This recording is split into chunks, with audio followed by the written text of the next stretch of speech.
Welcome to our deep dive today. It's into Dark Horizon, Echoes of New Eden. And we're going to be looking at excerpts from the first 16 chapters. Oh, wow. Yeah, 16 whole chapters. So get ready for some intense space battles, political intrigue, ancient mysteries. Sounds exciting. I know, right? Oh, And maybe even a little bit of interdimensional travel. I love it. Yeah, me too.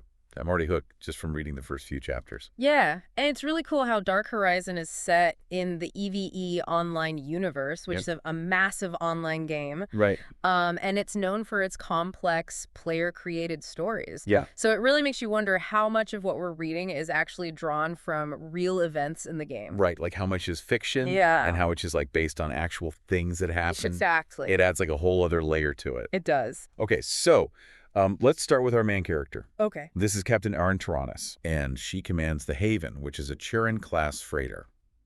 Now, for those not familiar with EVE Online, Turin-class basically means we're talking about a heavily armored cargo ship. Okay.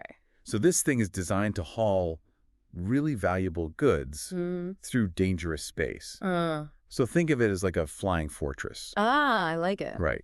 And it's constantly being upgraded Yeah. and repaired throughout the story. So it's almost like a character in itself. Yeah, definitely. And Arnaren is definitely the captain you want when raiders attack, which happens pretty early in the story. Oh, yeah. She's very decisive. She uses drones strategically, and she's not afraid to call for backup. Yeah, she's awesome. Yeah, a total badass. And speaking of backup, that's when Commander Kale Ryfak enters the scene. Oh, yeah. He is an ex-Caldari Navy pilot turned mercenary, Okay. and he's got a powerful Rattlesnake-class battleship. Ooh, nice. Now, that's a heavy hitter, even for EVE standards. All right, I know. So their relationship is something to watch, too, because it goes beyond just business. Yeah. You know, there's clearly history there. Right. And a level of trust that suggests a deeper connection. And we see that in how their ships, the Haven and then Kale's Rattlesnake, work together to fend off attackers. They make a good team. Yeah, they do. They do. They do. But the real mystery revolves around the Haven's cargo. This is a prototype that is totally shrouded in secrecy. It's like the ultimate MacGuffin. I love a good MacGuffin. Yeah, it drives the plot. It drives everyone's motivations. We've got all the major factions in New Eden, the Amar Empire, the Caldari State, the Minmatar Republic, the Galente Federation. They are all Wow, all of them. all Vying for this one thing. vying for control of this thing. That's wild. Which is really interesting because it shows us just how fragile the peace is in this universe. Yeah, for sure. Right, like everybody's just waiting for something to tip the scales. Exactly, yeah. And so the prototype's purpose keeps evolving as we read. Yeah, At first, it seems like, okay, maybe it's a weapon, right. maybe it's a power source. Mhm. But then we get hints that connect it to the Drifters, which is a mysterious ancient civilization within EVE. Okay. And there's even a suggestion of interdimensional travel. Whoa, hold on. Back up for a second. Now for our listener, who are the Drifters? Yeah, so the Drifters are basically like the ancient aliens of EVE. They left behind all this incredible technology. Nobody's really sure what their motives were. So to even hint at a connection between them and this prototype is a really big deal. Oh, yeah, for sure. Yeah, and then we get the big reveal. Okay, what's that? The prototype can actually control planetary infrastructure. Whoa, what? Yeah, like imagine the power to manage resources, communications, even defense systems, Yeah. all remotely for an entire planet. That's not just power. That's like absolute control. It is. Wow. Right, and so the story makes you question, like, who should have that control? Exactly. What happens when technology gives somebody that much influence? Right. And then that brings us to the Haven's journey into Anoikis, otherwise known as wormhole space. So imagine a region of space where you have these stable wormholes that connect random systems, making it super unpredictable and dangerous. Right. It's filled with rogue drones, Yeah. think AI-controlled ships gone rogue, Creepy. and then also those abandoned drifter structures you were talking about earlier. Yeah. So their journey through Anoikis feels like this descent into the unknown. Okay. So first, you have a collapsing wormhole that forces them off course. And then they encounter an abandoned drifter station, one of these eerie structures just filled with unanswered questions. Right. Yeah. Very spooky. Yeah, super creepy. And it's in that station that they discover data logs Oh. that hint at the prototype's true purpose and possibly an ancient purpose at that. Wow, so it's like peeling back layers of a cosmic onion. It is Oh, revealing a much bigger picture yeah, than anyone initially imagined. for sure. Okay, but it's not just, space anomalies and ancient tech that they have to worry about. There's also betrayal going on aboard the Haven. Oh no, really? Yeah, so the story takes this turn toward paranoia and suspicion. Okay. Systems get sabotaged, signals are sent to these unknown recipients, and at first, it seems like Merrick, the ship's engineer who's a former pirate, might be the culprit. Oh, shit. But then, plot twist, it's actually Tessa Melvick, the Amar diplomat, who's been playing everybody. Oh, wow. Classic sci-fi betrayal. I know, right? But it makes sense in the context of New Eden because alliances are constantly shifting. Everybody's got their own agenda. Right, everybody's got something going on. Makes you wonder who you can trust in a universe like this. Exactly. And speaking of untrustworthy, let's move on to those rogue drones, Okay. especially the encounter in the Veil of the Silent. Ah, yes. The Veil. This region of space, it disrupts communications and sensors. It makes it like the perfect hiding spot for rogue drones. They're already a constant threat in EveOnline and in Dark Horizon. Right. They're even more terrifying. Oh, yeah. It is a chaotic edge-of-your-seat battle. We see the Haven's defenses, we see Kale's fleet, and, they make this really risky decision to activate the prototype. Oh. But here's the thing. Yeah. Activating the prototype creates this traceable signature, Oh. like a beacon in the void. So it's a double-edged sword. It is. They survived that immediate threat, but they've also attracted a lot of unwanted attention. Exactly. And that's where things really start to heat up. But we'll dive into that in part 2. All right, so for our listener, we've covered a lot of ground here. We've met our main characters. Yeah. We've explored the mysteries surrounding the prototype, and we've seen firsthand the dangers of New Eden. Definitely. And this is really just the beginning. Oh, I can't wait to see what happens next. I know, me too. The story just throws us into this world where power is constantly shifting. And trust is like this really valuable commodity, more valuable than any spaceship or weapon. Yeah. And it really makes you question like the nature of power and the choices we make when we're confronted with it. It does. So as we head into part 2, I'm curious to see how Erin and her crew navigate this really treacherous landscape. Stay tuned for more. I will. I definitely will. So we left off with the Haven escaping that swarm of rogue drones. Right. But they had to activate the prototype to do it, Yeah. which sent out this signal Yeah. that is sure to attract a lot of unwanted attention. It's a classic dilemma, right? Totally. You survive the immediate threat, but you potentially create an even bigger one down the line. Exactly. And it highlights this really important theme that we see throughout Dark Horizon. Oh, yeah. It's this idea that even the best choices have unintended consequences. Right. So they managed to escape the Veil of the Silent, Right. but now they're in even deeper trouble because they've basically painted this giant target on their backs. Yeah. And remember, they're still carrying that prototype that everyone wants. Exactly. So where do they go? They can't just outrun everybody forever. Right. They need allies, they need resources, they need a plan. So they head for Crescent Station. It's a Minmatar outpost Okay. that's known for its, shall we say, relaxed approach to the law. Sounds a little shady. Oh, it is. Think of it as a spaceport where deals are made in backrooms and everyone has something to hide. Okay, so it sounds like in New Eden, sometimes you got to make deals with the devil. You got it. So what happens at Crescent Station? Okay, so RN meets with Kale, Tessa Melvick, and some other key players. Okay. They're trying to figure out their next move, Right. but trust is in very short supply, especially after Tessa's betrayal. Of course. So it's this super tense situation. Everyone's watching their back. Right. No one is sure who to believe. Yeah, that's understandable given what's at stake, right? I mean, this prototype isn't just some powerful weapon. No. It literally has the potential to control entire planets. Exactly. If it falls into the wrong hands, the entire region could be destabilized. Easily. Oh, yeah, for sure. And to make matters even worse. They receive intel that suggests a coalition of pirate factions is now targeting them. So they're basically surrounded. They're surrounded on all sides. They've got internal conflicts to deal with, external threats closing in, right, and this incredibly powerful device that everyone wants to get their hands on. Talk about pressure. I know. It's like they're trapped in a pressure cooker. Yeah. The tension is building. Right. It feels like something's got to give. So what happens next? Do they manage to escape Crescent Station with the prototype?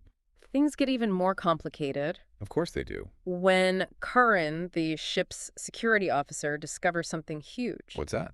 Okay, so he finds this hidden file. Okay. It's got Tessa's encryption codes in it. Oh. And those codes unlock a deeper understanding of the prototype's capabilities. Okay, so up until now, we've just been getting these, like, hints about what the prototype can do. Right, yeah. But this is where we finally get some confirmation, right? This is it.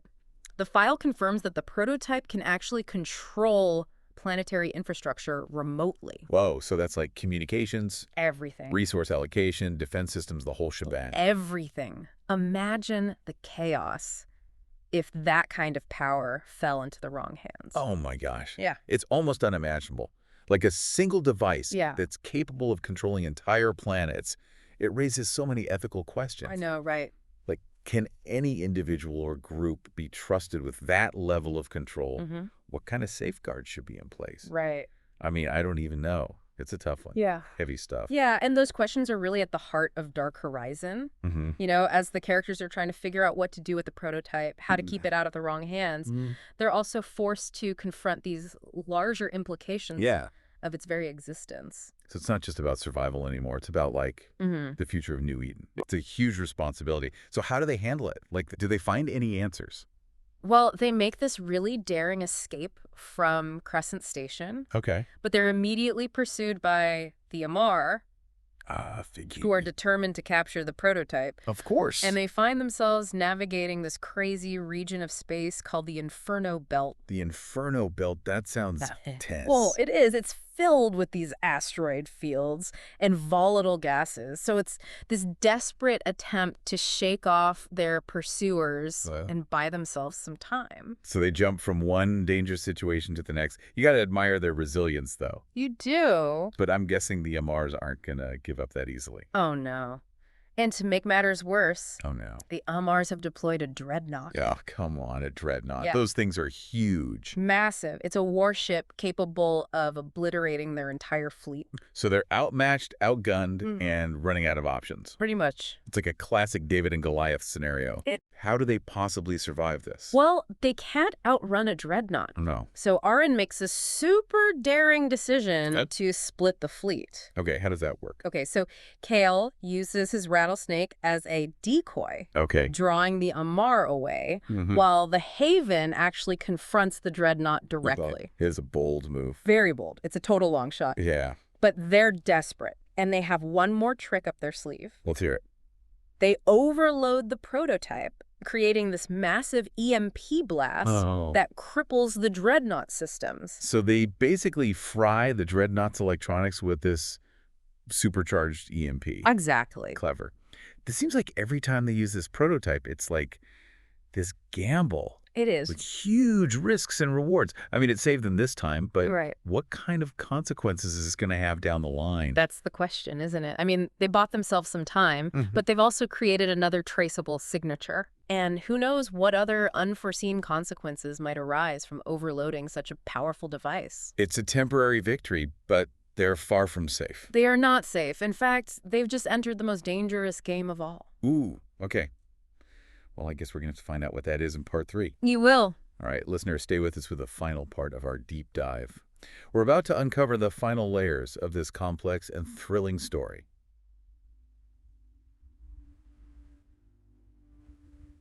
Welcome back to the final part of our deep dive into Dark Horizon, Echoes of New Eden. We left off with the Haven. They just disabled an Amar dreadnought Right. by overloading the prototype. But in the process, they created another traceable signal. Yep. It feels like they can't catch a break. No, they really can't. One thing after another. It's this constant cycle, isn't it, of survival and then consequence. They make a move to stay alive, but then that move has these repercussions that ripple outward and create all these new challenges for them. And on top of all of that, remember, they're still grappling with the ethical implications of the prototype itself. Yeah, it's not just about staying alive. It's about... It's a lot. Yeah, deal with it. It's a lot to handle. So they've just taken out a dreadnought. Yeah. Where does the story go from there? Okay, so the story takes this really fascinating turn at this point. Okay. It dives deeper into the complex web of politics and alliances within New Eden. Okay. Yeah. So the Amar may be the most immediate threat. Right. But they're not the only ones who are interested in the prototype. Ooh, intrigue. Yeah. I'm listening. So who else is involved? Well, remember Tessa Malvik, Uh-huh. The Amar diplomat? the Amar Yeah. diplomat who betrayed the Haven crew? Yeah. Well, it turns out she's been working with a faction within the Galente Federation. What? The Galente? Galente? But they're supposed to be like rivals with the Amar? Exactly. I don't understand. And that's what makes this so interesting. In New Eden, alliances are fluid. Okay. So enemies can become allies, and vice versa, depending on the circumstances and what's at stake. So what do the Galente want with the prototype? Are they hoping to team up with the Haven crew?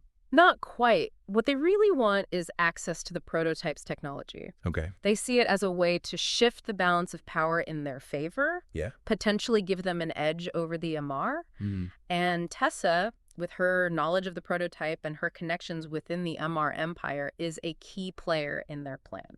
It's all starting to feel very cloak and dagger. It is. But I can see why Aaron would be hesitant to trust the Galente, especially after everything that's happened. Oh, absolutely. She has every reason to be cautious. No. The Galente, while not as openly aggressive as the Amar, Yeah. have their own history of political maneuvering and territorial ambitions. Yeah. So sharing the prototype with them would be a huge risk. Yeah. One that could backfire spectacularly. For sure. So what does she do? Does she make a deal with the Galente? Well, Erin's in a really tough spot here. Yeah. She needs allies, but she can't risk handing over the prototype to a faction that might use it for their own gain. Right. It's a moral dilemma as much as a strategic one, and I think the story does a really good job of not giving us easy answers. Yeah. Instead, it leaves us pondering those complexities Yeah. of power, trust, and the choices we make when we're facing these seemingly impossible odds.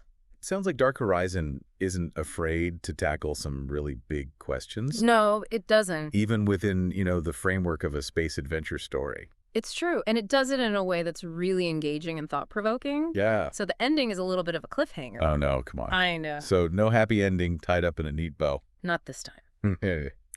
But, that's part of what makes the story so compelling. Okay. It leaves you wanting more. It leaves you thinking about the themes that it explores, Mm-hmm. the characters' choices, what might happen next. It sounds like a story that really stays with you. It As does. long after you finish reading it. It does. It's a really good reminder that in a universe as vast and complex as New Eden, or even in our own world, Yeah. the choices we make have these ripple effects. Right. And sometimes the most important battles are the ones that we fight within ourselves. No, I like that. As we grapple with these questions of power, responsibility, and trust. I think that's a great note to end on. So listener, if you're looking for a sci-fi story that blends action, intrigue, and ethical dilemmas, I highly recommend checking out Dark Horizon, Echoes of New Eden. It's a story that will keep you on the edge of your seat and leave you pondering those big questions long after you finished reading. And with that, we conclude our deep dive. We'll be back soon with another fascinating topic to explore. Until then, keep exploring, keep questioning, and keep diving deep.